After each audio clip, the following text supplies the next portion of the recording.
8 ತಿಂಗಳ ಪಾಪುವಿಂದ ಹಿಡಿದು ಎಲ್ಲ ವಯಸ್ಸಿನ ಮಕ್ಕಳಿಗೂ ಮಾಡಿ ತಿನ್ನಿಸುವಂಥ ಮತ್ತೊಂದು ಹೆಲ್ತಿ ರೆಸಿಪಿನ ತಿಳಿಸ್ಕೊಡ್ತಾ ಇದ್ದೀನಿ. ಸಬ್ಬಕ್ಕಿನ ಉಪಯೋಗಿಸಿ ಮಾಡುವಂಥ ಸಬ್ಬಕ್ಕಿ ಪಾಯಸ.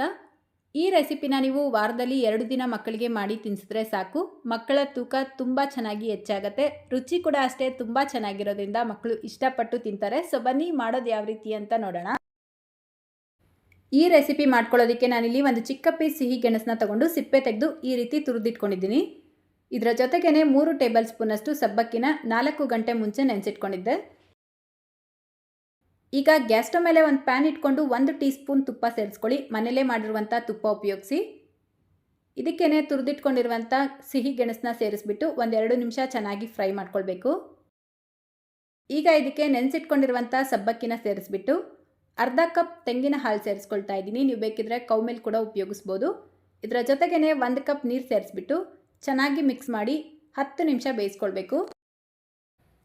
ಇನ್ ಬಿಟ್ವೀನ್ ಮಿಕ್ಸ್ ಮಾಡ್ಕೊಳ್ತಾ ಬೇಯಿಸ್ಕೊಳ್ಳಿ. ನೋಡಿ, ಕರೆಕ್ಟಾಗಿ 10 ನಿಮಿಷಕ್ಕೆ ನಾವು ಸೇರಿಸಿರುವಂಥ ಸಬ್ಬಕ್ಕಿ ಸಿಹಿ ಗೆಣಸು ಎಲ್ಲ ಚೆನ್ನಾಗಿ ಬೆಂದು ಈ ರೀತಿ ಗಟ್ಟಿಯಾಗಿರುತ್ತೆ. ಈ ಕನ್ಸಿಸ್ಟೆನ್ಸಿ ಬಂದರೆ ಸಾಕು. ಈಗ ಲಾಸ್ಟಲ್ಲಿ 1 tea spoon dry fruits powder, 1 tea spoon ಕೆಂಪು ಕಲ್ಸಕ್ಕರೆ, ಸ್ವಲ್ಪ ಏಲಕ್ಕಿ ಪೌಡರ್ನ ಸೇರಿಸ್ಕೊಂಡು ಮಿಕ್ಸ್ ಮಾಡ್ಕೊಳ್ತಾ ಇದ್ದೀನಿ. ಕೆಂಪು ಕಲ್ಸಕ್ಕರೆಗೆ ಬದಲಾಗಿ ನೀವು ಬೆಲ್ಲ ಬೇಕಿದ್ರೂ ಉಪಯೋಗಿಸ್ಬೋದು. ಏಲಕ್ಕಿ ಬೇಡ ಅಂದರೆ ಸ್ಕಿಪ್ ಮಾಡ್ಕೊಳ್ಳಿ. ಫ್ಲೇವರ್ ಚೆನ್ನಾಗಿರುತ್ತೆ. ಸೇರಿಸೋ ಆಗಿದ್ರೆ ಸೇರಿಸ್ಕೊಳ್ಬೋದು. ನೋಡಿ, ಇದೆಲ್ಲವನ್ನು ಮತ್ತೆ 1-2 ನಿಮಿಷ ಚೆನ್ನಾಗಿ ಮಿಕ್ಸ್ ಮಾಡಿಬಿಟ್ಟು ಗ್ಯಾಸ್ ಫ್ಲೇಮ್ನ ಆಫ್ ಮಾಡಿಕೊಂಡ್ರೆ ತುಂಬ ಹೆಲ್ತಿ ಆ್ಯಂಡ್ ಟೇಸ್ಟಿಯಾಗಿರುವಂಥ ಸಬ್ಬಕ್ಕಿ ಖೀರ್ ರೆಡಿಯಾಗುತ್ತೆ. ನಿಮ್ಮ ಪಾಪು ಈ ರೀತಿ ತಿನ್ನಲ್ಲ ಅಂದರೆ ನೀವು ಬೇಕಿದ್ರೆ ಮ್ಯಾಶರಲ್ಲಿ ಮ್ಯಾಶ್ ಮಾಡಿಬಿಟ್ಟು ತಿನ್ನಿಸ್ಬೋದು.